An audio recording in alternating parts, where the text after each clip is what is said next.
What is going on, everybody? James Hancock here. I'm back with the box office breakdown for Sunday, April 26th, where Michael is enjoying a monster weekend. It opened at 97 million domestic and 217 million globally. And keep in mind, a lot of box office analysts were predicting a global tally of only 150 after all the withering reviews started pouring in. But put simply, the critics got it wrong and the analysts got it wrong. And there are a few things people like more than watching the so-called experts spill oatmeal right down the front of their chest. And when the majority of critics are this out of step with the movie-going public, it raises the question, what purpose do they serve or whom do they serve? But we'll get to that question in a bit. For now, let's just focus on Michael and what this opening signifies. And the best way to do it is to compare its box office performance to other recent musical biopics as well as straight-up biopics. Also, for all you out there trying to make biopic a thing as opposed to biopic, you're weird. But I think the best recent movie to compare it to would be Bohemian Rhapsody, which back in 2018 opened to 50 million domestic as well as a global total of 122 million. And keep in mind that Bohemian Rhapsody eventually made it to 910 million globally.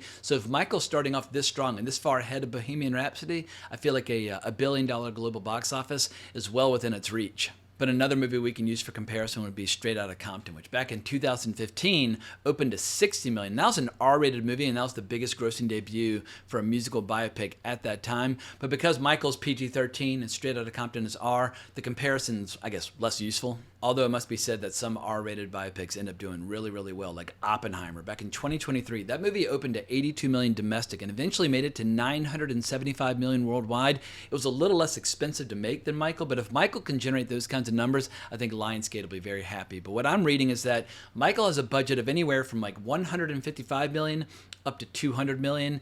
And I'm guessing that some people are reporting different numbers for the budget due to the last minute reshoots for the film, where basically they had to reshoot the entire ending in order to avoid certain allegations made towards Michael at the time that legally they were prevented from including in any movie of this nature. But just for the sake of argument, if you assume that the budget is closer to 200 million, Lionsgate's break-even point for the movie is going to be around 500 million. Traditional math is if you take the budget for a movie, multiply it by 2.5, that's usually around the break-even point after the revenue split with the theaters. Although, if a movie has a giant marketing spend, you kind of want to multiply that number by 3. However, one of the big observations that a lot of like kind of my normie movie-going friends have made about this movie is that the marketing has been, I won't say weak, but it hasn't been like the deluge of marketing that you would expect or assume for a movie of this nature. It seems to be succeeding largely based on word of mouth. People are going with their friends and family members, having a good time, telling their friends to go. And I suspect that the repeat business for this movie is going to be tremendous because this is a rare movie that adults can take the entire family to, where the subject matter is not science fiction or superheroes or big fluffy animals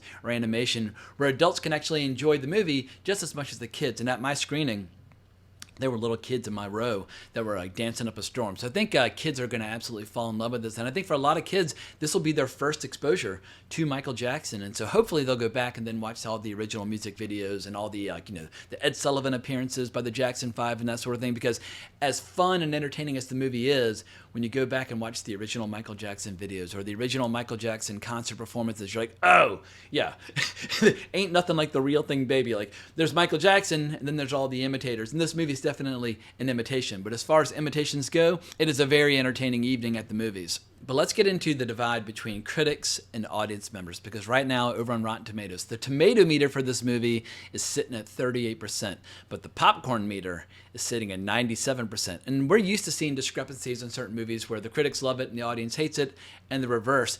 But this is a pretty dramatic split. And I'm sure from Lionsgate's point of view, they're like, you know what? Fuck the critics. We spent $200 million on this movie. We need butts and seats. We need repeat business. We need people giving high fives and dancing out of the theater and so on and so forth. I'm sure Lionsgate is much more comfortable with having low critical scores and high box office as opposed to the reverse. And I live here in New York where I'm surrounded by a lot of art house theaters. And every weekend there are a lot of movies that come out where they get like a 97% or 98% critical score, but like a couple $100,000 in box office. So in the end, this is the movie business. And as my old boss Sid Ganis used to say when I was an intern at Out of the Blue Entertainment in the late 90s, he would say, the problem with the movie business as an art form is that it's a business. The problem with the movie business as a business is that it's an art form. But in the end, if you want to continue with your art form and make more movies, you need to put butts in seats. And who knows what the final box office tally for this movie is going to be. Maybe it'll be 750 million, maybe it'll be $1 billion. But once the dust is settled at the theater, it's going to have a second life on digital and streaming and Blu-ray. This movie is going to make piles of money for Lionsgate. And Lionsgate hasn't had a hit in like a decade. I mean, they've really struggled in recent years. So this is a massive shot in the arm for Lionsgate. I'm sure they're thinking, who else is out there that we can make a musical biopic about? But obviously, there's only one Michael Jackson, although Sony is making 4 Beatles movies that are coming out in 2028. I suspect they're making 4 Beatles movies. Maybe the combined box office can match Michael. I'm much more of a Beatles fan than a Michael Jackson fan, but I just feel like that's such an unusual approach to a musical biopic. I'm just skeptical that the experiment might work. I mean, I would love to be proven wrong. I hope the 4 Beatles movies by Sam Mendes are absolutely incredible. But when it comes to looking for like ripe topics for adaptation, obviously we just had Bob Dylan recently. Now we're getting Michael Jackson. Who else would be good? Like the Bruce Springsteen, it wasn't really a biopic. It was just about the making of one album. But the Bruce Springsteen movie did not do well at all. Yeah, I guess like what are the remaining kind of low-hanging fruit where it's like, oh, obviously that person deserves a movie. I don't know, maybe Guns N' Roses? Maybe the time is right for some musical biopics about some heavy metal bands or some hair bands from the 1980s. But until those movies arrive, you can always watch The Decline of Western Civilization Part 2, which I highly recommend. But getting back to this divide between critics and regular moviegoers and the role that critics might play, there's been a lot of discussion lately about the difference between a critic versus a paid influencer, because at CinemaCon this year, Disney was accused by a couple of different people of basically padding the audience with paid influencers to whoop and holler and scream and go crazy anytime they're showing clips from upcoming Disney movies. But for me, there's not a huge distinction between a paid influencer and a critic, because even though a critic might believe they've got a lot of personal integrity and authenticity and honesty and that sort of thing, there are plenty of critics out there where if you invite them to a screening or a premiere and give them nice seats and invite them to a party and so on and so forth, they will be more inclined or predisposed to give you a positive review, because they want to go to those screenings again. They want to go to those parties again. And it's a very easy temptation to kind of fall prey to. For me, I can't think of one like full-blown just film or TV critic that I absolutely love and adore. I've got certain film historians that I like, where they'll write books about a director and I want to see all the movies they talk about. But more often than not, I get my movie recommendations either from friends whose taste I trust, whether they work in the industry or not, or I'll hear a writer like Bret Easton Ellis on his podcast talking about a film that he sounds like, ooh, well, if Bret Easton Ellis really liked it, well, then there's a chance I might like it. Or if a filmmaker says, oh my God, I've been busy making a movie, but I took time off from my busy schedule and I saw this and I loved it, I'm more inclined to listen to filmmakers or writers or so on and so forth. Critics that I like and trust, there've been very few, and I've been watching movies for fucking decades. Like in the late 90s, if Elvis Mitchell said he really liked something, I'd be inclined to listen. Or someone like Todd McCarthy, who would write regular film reviews, but he would also write giant tomes about filmmakers I admired, like Howard Hawks.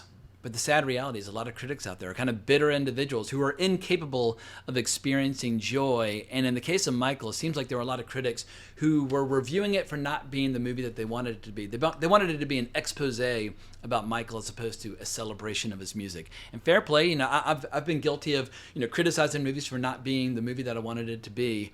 But if I'm reading a review or watching a review, the most important question to me is this individual obsessed with movies or are they not? Are they movie crazy? Are they movie mad?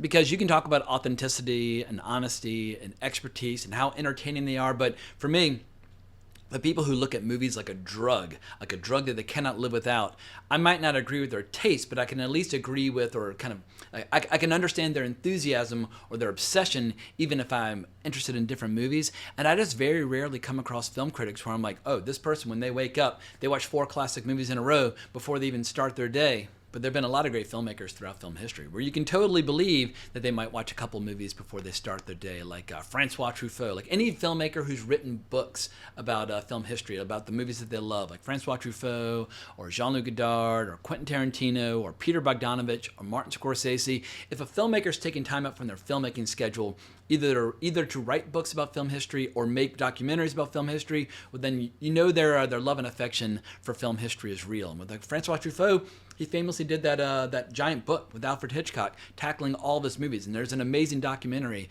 about that book. So if I hear Francois Truffaut saying that The Lady Vanishes or Notorious are 2 of his favorite movies by Hitchcock, I'm inclined to listen. So let's bring all this back to Michael and the issue of critics versus influencers versus regular moviegoers. Would you rather read an article, hypothetically, in something like the New York Times, where a joyless, humorless, hypothetical individual is counting down all their issues with the movie and how it didn't tackle certain controversial subject matter that they would have liked to have seen explored in the movie? Or Would you rather go on TikTok and watch an influencer who dresses up as Michael Jackson and imitates the Billie Jean dance from the Motown 25 event? Hear their thoughts on Michael. There's a very good chance that the influencer who's completely, totally obsessed with Michael Jackson is going to give you a more honest, authentic, enthusiastic, and entertaining take on the movie than the more kind of sophisticated takedown or breakdown by someone working for a traditional media company. I think it's a question we all need to answer for ourselves, because I suspect that we all use reviews in different ways. Some people do use reviews to help them kind of inform their decision-making process when it comes to which tickets they're going to buy. I look at reviews basically as like a different form of entertainment, almost like a parasitic form of entertainment that is latching on to the movies. I enjoy commentary, and whenever people say I'm a film critic, I always say, no, I'm not a critic. I'm a commentator. And obviously, there's no distinction between a commentator and a critic. You are making observations. But I guess in general, I just don't like critics, and I think a lot of them aren't very fun people to be around, so I never want to be called a critic.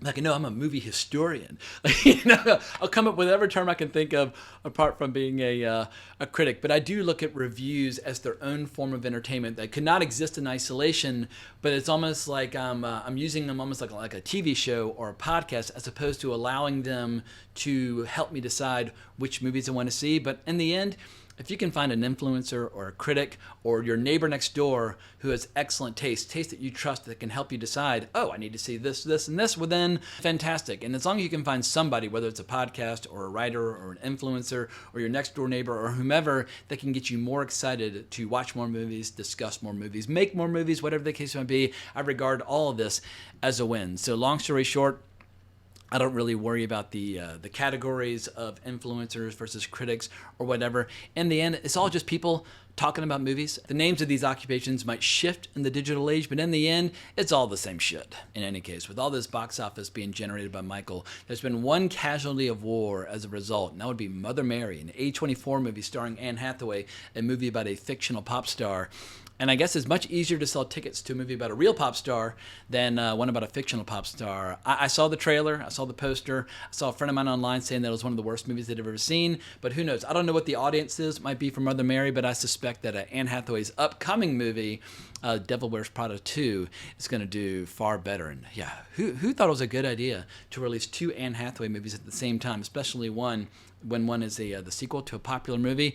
In any case, I think it's time to hear what the experts have to say. So let's head over to Variety, where Rebecca Rubin has an article titled, Michael Rocks Box Office with Record-Setting $97 Million Debut. There's a new box office king. Michael, a biopic from Lionsgate about the king of pop, Michael Jackson, arrived in theaters as an instant sensation with $97 million domestically and $217 million globally in its first weekend of release. These ticket sales rank as the best start of all time for a biopic, smashing the record set by 2015 Straight Outta Compton, $60 million, and they tower above 2018's Bohemian Rhapsody, which opened to $51 million before obliterating expectations with $910 million worldwide by the end of its run. Michael also notched the second biggest debut of the year behind April's sequel, the Super Mario Galaxy movie, $131 million. Michael landed on tracking a month ago with estimates of $50 million to $60 million, but expectations continue to rise in the lead up to its release. The movie is rocking the box office despite the mostly terrible reviews, only 38% of which were positive on Rotten Tomatoes.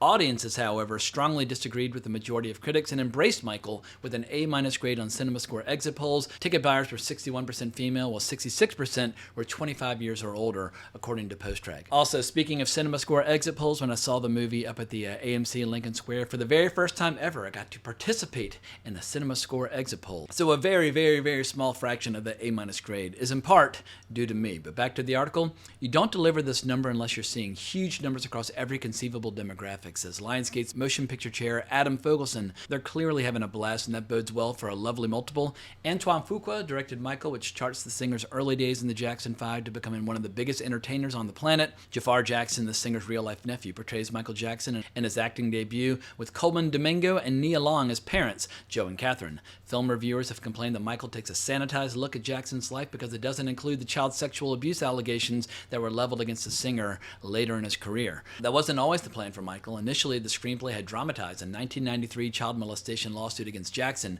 but those sequences had to be removed after producers discovered a clause in the settlement with the young accuser that barred the depiction or mention of him in film or television. After a major overhaul of the third act, the film ends during the Bad Tour in 1988, Lionsgate is expected to greenlight at least one more film about Jackson's life. Michael carries a price tag near $200 million, making it one of the most expensive biopics of all time. Those costs were split by Lionsgate, Universal, which is distributing the film internationally, and the Michael Jackson estate. Despite the behind-the-scenes headaches, the movie has already proven to be worth the hefty price tag. Michael is the biggest hit for Lionsgate in more than a decade, since 2015's The Hunger Games Mockingjay Part 2, $102 million debut. If ticket sales surpass $700 million worldwide, as expected, Michael will land among the studio's biggest films of all time, with the top 3 spots belonging to 2013's The Hunger Games Catching Fire, $865 million globally, 2012's Twilight Breaking Dawn Part 2, $848 million, and 2014's The Hunger Games Mockingjay Part 1, $759 million.